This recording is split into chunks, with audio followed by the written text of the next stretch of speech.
Mm, mm, mm. Hey.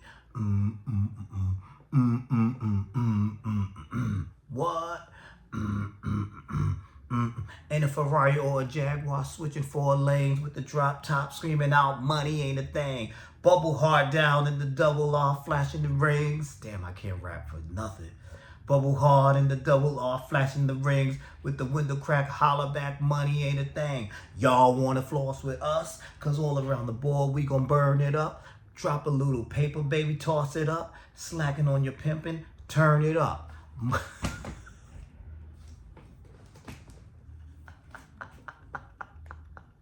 Horrible, but buddy ain't a thing. That's Kimmy's new theme song. Kimmy got money now. What's up, y'all? This is Ty. I am here. Just wasted 53 seconds. I am here to review season 2, episode 2 of Tyler Perry's Beauty in Black, or like I like to call it, Booty in Black. And the episode is titled When Tables Turn. Now, before I get into this episode, I gotta give a shout out to my folks like Lamont Simpson, LaRonda Jackson, Simply Be Yourself 100. Shout outs to those folks. Thank you for leaving your comments. Leave those comments down below. Thank you for keeping the channel doing what? Going and growing. Now let's get into this here episode. Like I said, Kimmy rich now. She's trying to adjust to this new lifestyle. You know, they're showing all of that, but let's start with Varney and Roy. First of all, am I the only one that think Varney is too big to be behaving the way he's behaving? You know, this is the thing in Tyler Perry world where what annoys me with these characters. When they work for somebody rich and powerful, the rich and powerful speak to them so poorly and they just cower down. Listen, I was raised where you're going to show me respect. I don't care who you are. I was told that you don't let nobody disrespect you. It could be the boss. It could be the this one, that one. Ain't nobody talking to me crazy and I'm just going to be like, oh, yes, boss. Yes, sir. No, F that. You just firing me today because I'm biting my tongue with so much. You're not going to do all that to me, son. You're not going to do all that. I'm just saying.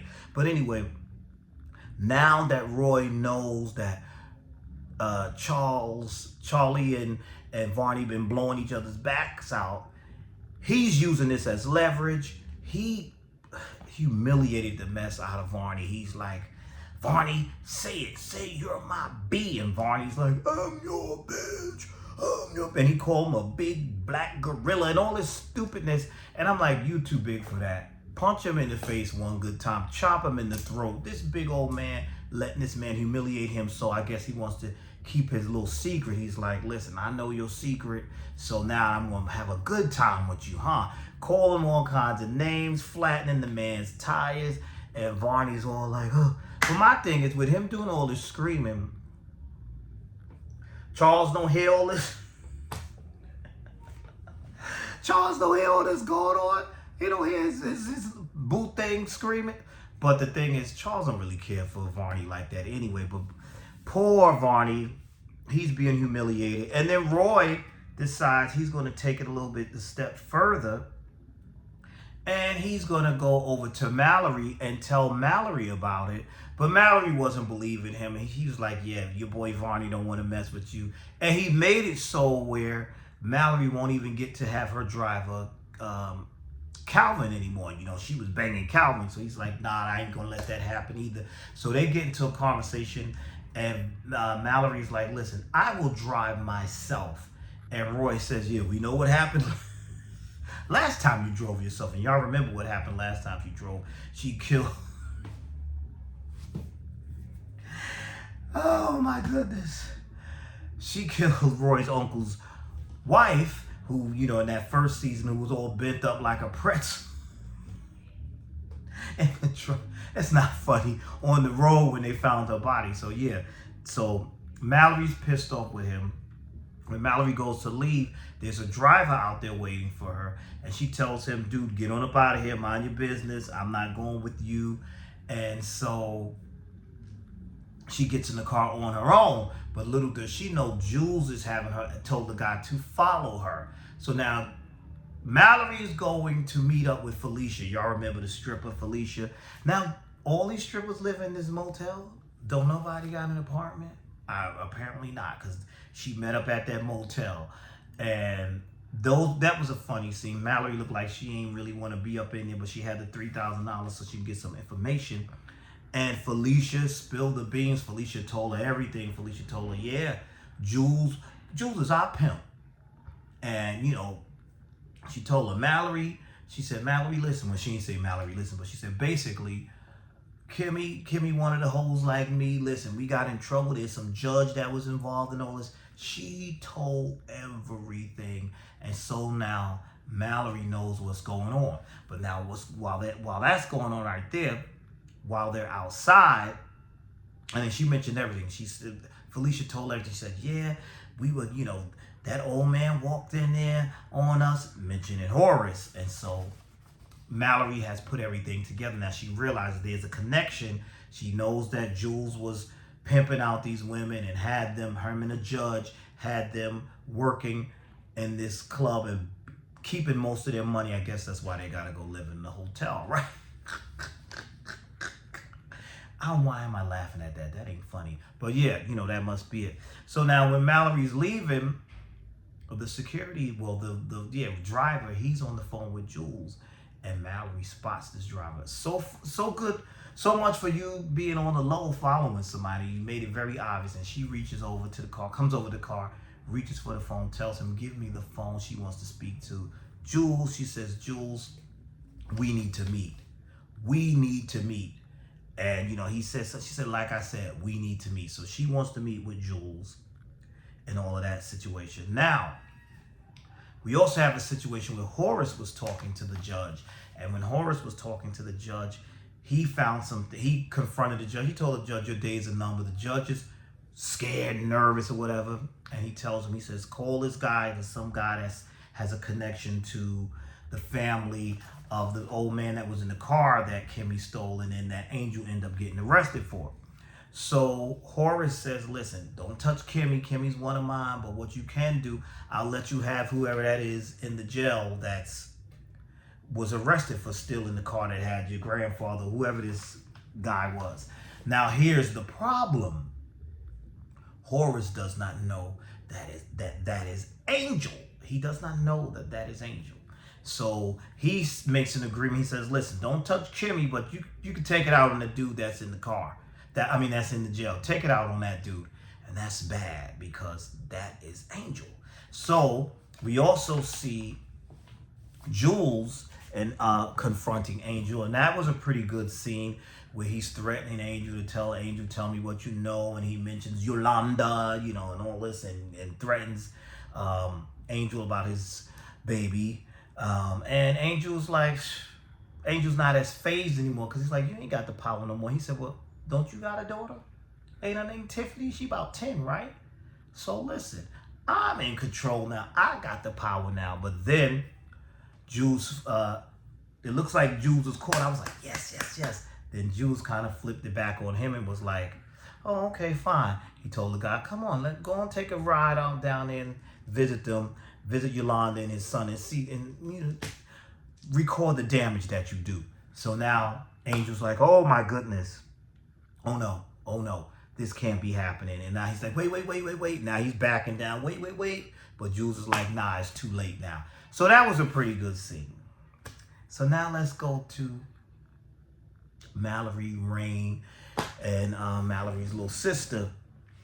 They are getting used. All this for me? Oh, wow. They ain't used to nothing. And this is, can you imagine going from being a broke hoe, struggling, living in a motel, selling your coochie to now living in a big mansion and you got all this money and they're showing you all these different rooms. And I get it. Kimmy don't believe it. And Rain is like, listen, you better get used to it. This is our life. But I like what she said. Listen, you can still put some money to the side, though. Put some money to the side. Put some money to the side. Now, they go out and they go shopping. And at first, Kimmy's still not used to this, going shopping, whatever. She got a black card. She got a debit card and a credit card. And a black card. So, there ain't no limit. So then they said, let's go to the bank. Let's see what's going on. And they go to the bank. And she's like, are these my accounts or is it me and my husband's account? They said, no, ma'am, these are just your accounts. And one of the accounts, the checking had 1.5 million in it, and the savings had 1.7 million. Good googa mugga. That's what I said. That's what a money ain't a thing. Hey. Can you imagine? Man, one day I'm gonna open my account. See, I always gotta make it about me, right? But one day I'm gonna open my account and I'm like, yes. But yeah, so she says, so Rain is like, listen, we want to take some money out. And she says, no. Kimmy said, no, let's not do that. But I would like to open an account for my sister and for Rain. And she says, I want you to put $500,000 each in each account. I said, well, damn, somebody give me $500,000. That's nice. So Rain is like, you would do that for me? So I thought that was nice.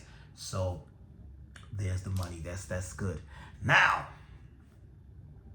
Jules also told, the other crooked cop who is now the driver for Mallory, but he doesn't trust Jules.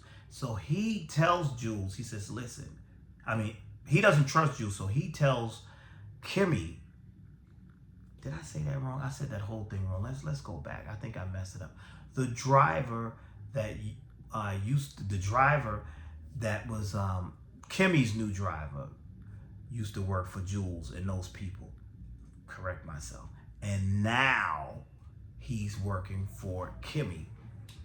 And he does not trust Jules. See, I got ahead of myself. I corrected myself. And so Jules told him to watch her and watch her every move.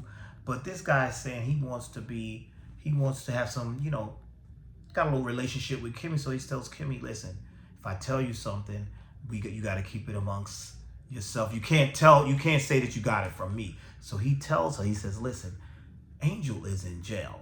And Angel's in jail for stealing that car of that person that was very important.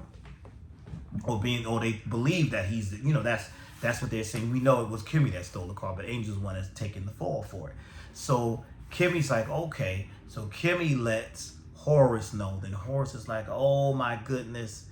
And he says, you know what? I gotta go because I okayed for this dude to get killed because he didn't know that was Angel. So now we see Angel being released. And as Angel's being released, he goes to the bus stop and a car pulls up and they light it up. And it appears that Angel has gone to see the king. That he done went on to glory. But we know, I have a feeling he's not dead, but he's probably faking dead. And that's how the episode ended. But I thought this was a good episode. I'm liking seeing how the tables are turning because I sure was so sick of pitiful Kimmy. And I liked revenge Kimmy on the second half of the first season. Now I'm liking rich Kimmy. I'm liking it. And she's got to get used to that too. This is new money. This is new for her. And I like what Rain was telling her listen, put some money to the side just in case this all don't work out. We got, you buy some clothes, you sell some of them clothes, you got some money to the side, all that. So interesting. So far I'm enjoying this. I'm really enjoying this. Really good, really entertaining, I should say. Very entertaining. Tell me your thoughts. What did you think about this episode? What do you think about this season 2 of Beauty in Black? So that's all I have for now. Thank you for watching. And I will see you all in the next video.